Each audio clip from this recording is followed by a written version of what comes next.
अफान, अभी भी अक्ल कर लो। अभी भी आंखें खोल लो। तुमने जो कुछ देखा वही हकीकत है। यानी कि जो कुछ आज तुम्हारे साथ हुआ है, इन सब चीज़ों में सिर्फ और सिर्फ एनी का हाथ है। काश तुम्हें इस चीज़ की समझ आ जाए, लेकिन मुझे नहीं लगता कि तुम्हारे दिमाग में ये बातें बैठेंगी। तुम्हें बताना बहुत ज़रूरी है कि तुम जो कुछ कर रहे हो बहुत ज़्यादा गलत कर रहे हो। तुम अपनी माँ का दिल दुखाकर, हम सब का दिल दुखाकर बहुत गलत करोगे। जिसको सुनकर आप देखेंगे कि वो कहता है कि मुझे पता है कि मैंने किसका दिल दुखाना है और किसका नहीं दुखाना, इसलिए तुम ज़्यादा मेरे साथ फ्री होने की कोशिश मत किया करो। और इन सब चीज़ों में एनी का कोई भी कसूर नहीं है। मुझे तो समझ नहीं आ रही कि आखिर आप लोग बार बार घसीट कर एनी को अंदर क्यों लेके आ जाते हैं। इसको सुनकर कहती है कि ये तो सबको पता है कि तुम जानबूझकर इन बातों को इग्नोर करने की कोशिश कर रहे हो, वरना अंदर से तो सारी हकीकत जानते हो कि आखिर हकीकत क्या है और किसकी वजह से ये सब कुछ हुआ है। खैर, तुम्हें इस तरह से बनने की कोई भी ज़रूरत नहीं, हम इन बातों को बड़े अच्छे तरीके से जानते हैं। तुम बिल्कुल परेशान मत हो, सब ठीक हो जाएगा और बहुत जल्द एनी भी ठिकाने लग जाएगी। जिसको सुनकर आप देखेंगे कि मज़ीद गुस्से में आ जाता है अफान और कहता है कि शायद तुम्हारा दिमाग खाइमा ख़राब हो चुका है। मुझे तो समझ नहीं आ रही कि तुम किस सुकून की बात कह रही हो। सुकून तो उस दिन आएगा जिस दिन तुमसे जान छूटेगी। यानी कि साफ साफ फिर दोबारा से उसने ये बात बोल दी है, लेकिन अभी भी डीठ की डीठ वहीं की वहीं खड़ी है और ऐसे ही एनी को ताने पे ताने देती जा रही है और सारा कुछ उसके ऊपर डाल रही है और कह रही है इन दोनों की बहनों की वजह से हमारे घर का माहौल बहुत ज़्यादा ख़राब हो चुका है और मुझे समझ नहीं आ रही कि ये दोनों क्या चाहती हैं। आगे से दुर्दाना कहती है कि 16 आने तुमने बात ठीक की है, बात असल में ये ही है। समझ नहीं आ रही कि किन लोगों की फिक्र कर रही है। वो लोग जो किसी के सगे नहीं हैं। पता नहीं इसको ऐसा क्यों लग रहा है कि ये एमल के सगे हैं, लेकिन एमल ये बहुत बड़ी बेवकूफ़ी में है। उसको समझ ही नहीं आ पा रही कि उसके सगे नहीं हैं। वो सिर्फ और सिर्फ यानी कि वक्त जो है वो गुजारते हैं, टाइम पास के लिए सबको यूज़ करते हैं। जब इस बात का इल्म हो जाएगा एमल का, तो फिर जाकर एमल को समझ आएगी कि आखिर क्या हो रहा है और क्या नहीं हो रहा। खैर, अब देखेंगे कि फाखरा कहती है कि एमल तुम भी बहुत गुन्नी मिसनी हो, तुम भी बहुत चालाक लड़की हो, बिल्कुल अपनी बहन की तरह, बल्कि अपनी बहन से 10 हाथ आगे। सारी बातों के पता होने के बावजूद इस तरह से मीसनी बन के बैठ जाती हो कि कोई किसी को कुछ नहीं कह सकता है। मुझे तो आज शर्म आ रही है कि किस कदर मैंने नाटकबाज ड्रामेबाज बहुएं ले आई हूँ।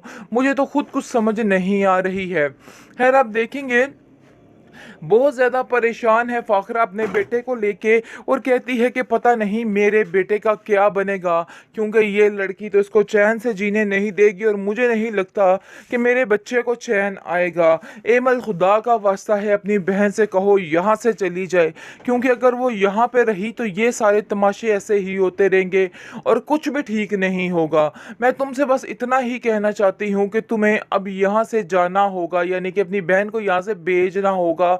जिस पर आप देखेंगे कि वो कहती है कि आखिर मैं क्या करूं, मैंने तो सारी तदबीरें अपना ली हैं, लेकिन मुझे तो खुद कुछ समझ नहीं आती कि मैं क्या करूं और क्या ना करूं, क्योंकि मुझे भी यही लगता है कि इस लड़की का यहाँ से जाना बेहतर है। और अगर ये लड़की यहाँ से ना गई तो वाकई में ज़िंदगी बहुत ज़्यादा वबाल बन सकती है, उसकी भी और सब घर वालों की भी। इसलिए वो आईनी के पास जाकर उसको कहती है, क्या नहीं, मैं तुम्हें बार बार कह कह के थक चुकी हूँ कि तुम यहाँ से चली जाओ, क्योंकि यहाँ पर ड्रामासेल बरंग की इस एपिसोड में आप देखेंगे कि अब जाकर फाखरा बेगम बोल रही है कि देखो वही हुआ जिसका मुझे डर था। यानी कि आज वही कुछ हो रहा है जिससे मैं खौफजदा थी। मुझे पता था कि ये लड़की यानी कोई नया चांद ज़रूर चढ़ाएगी और देख लो इस लड़की ने वही किया है। मुझे इस बात का पूरा पूरा यकीन था। देखो फान, मैं तुम्हें इसलिए समझाती थी कि इस लड़की से दूर हो, क्योंकि ये लड़की तुम्हारा जीना महाल कर देगी और कुछ ना कुछ ऐसा गड़बड़ करेगी कि सब कुछ तबाह बर्बाद होकर रह जाएगा। खैर अब देखेंगे कि बहुत ज़्यादा परेशान हो चुकी है बेचारी बेचारी एनी कि उसकी वजह से ये क्या हो गया। अगर वो उसको लेने के लिए ना आता तो ऐसा कुछ भी ना होता। खैर अब देखेंगे कि अफान उसको समझाता है कि ये आपकी वजह से कुछ भी नहीं हुआ है, इसलिए आपको परेशान होगी और लोगों की बातें सुनने की कोई भी ज़रूरत नहीं है। दूसरे नंबर पर आप देखेंगे कि फाखरा दुर्दाना से कहती है कि तुम बिल्कुल ठीक कहती थी, मुझे ही तुम्हारी बात पे यकीन करना चाहिए था। काश मैं तुम्हारी बात पे उस वक्त यकीन कर लेती तो आज ये नौबत ना आती, क्योंकि मुझे यकीन ही नहीं था कि वाकई में ऐसा हो सकता है। खैर आप देखेंगे कि आयमा काफ़ी चीखती चलाती है एनी पर, एनी को कहती है कि एनी आखिर तुम्हें ठंड पड़ चुकी है, ये सब कुछ करके मुझे पता था कि तुम एक ना एक दिन ऐसा ही कोई कारनामा सरंजाम दोगी और देखो तुमने वही कुछ किया है। आगे से आप देखेंगे कि एनी कहती है कि इन सब चीज़ों में मेरा कोई कसूर नहीं, मुझे अफान को इस तरह से तकलीफ पहुंचा के आखिर क्या मिलेगा। वो अगर मैं उसको ही तकलीफ पहुंचाऊंगी जो मेरा हमदर्द है, कैसी बातें कर रही हो तुम, मुझे तो कुछ समझ नहीं आ रही आप लोगों की। खैर वो सबको सफाइयाँ दुलाइयाँ दे रही है, लेकिन अब देखेंगे कि एमल एनी से मज़ीद ख़राब हो गई है और वो उसके मज़ीद खिलाफ बोलने लग गई है और कहती है कि तुम्हारी वजह से मेरा घर बर्बाद हो रहा है। अरे ये एमल जो है, मुझे समझ नहीं आ रही कि किन लोगों की फ़िक्र कर रही है। वो लोग जो किसी के सगे नहीं हैं, पता नहीं इसको ऐसा क्यों लग रहा है कि ये एमल के सगे हैं, लेकिन एमल ये बहुत बड़ी बेवकूफ़ी में है। उसको समझ नहीं आ पा रही कि उसके सगे नहीं हैं। वो सिर्फ और सिर्फ यानी कि वक्त जो है वो गुजारते हैं, टाइम पास के लिए सबको यूज़ करते हैं। जब इस बात का इल्म हो जाएगा एमल का, तो फिर जाकर एमल को समझ आएगी कि आखिर क्या हो रहा है और क्या नहीं हो रहा। खैर अब देखेंगे कि फाखरा कहती है कि एमल तुम भी बहुत गुन्नी मिसनी हो, तुम भी बहुत चालाक लड़की हो, बिल्कुल अपनी बहन की तरह, बल्कि अपनी बहन से 10 हाथ आगे। सारी बातों के पता होने के बावजूद इस तरह से मीसनी बन के बैठ जाती हो कि कोई किसी को कुछ नहीं कह सकता है।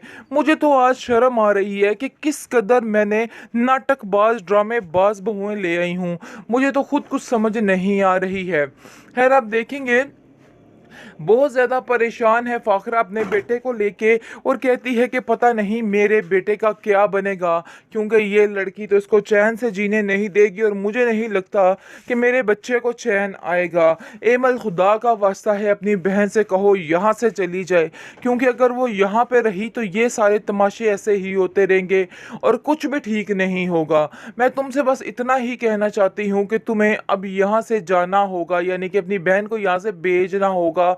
जिस पर आप देखेंगे कि वो कहती है कि आखिर मैं क्या करूं, मैंने तो सारी तदबीरें अपना ली हैं, लेकिन मुझे तो खुद कुछ समझ नहीं आती कि मैं क्या करूं और क्या ना करूं, क्योंकि मुझे भी यही लगता है कि इस लड़की का यहाँ से जाना बेहतर है।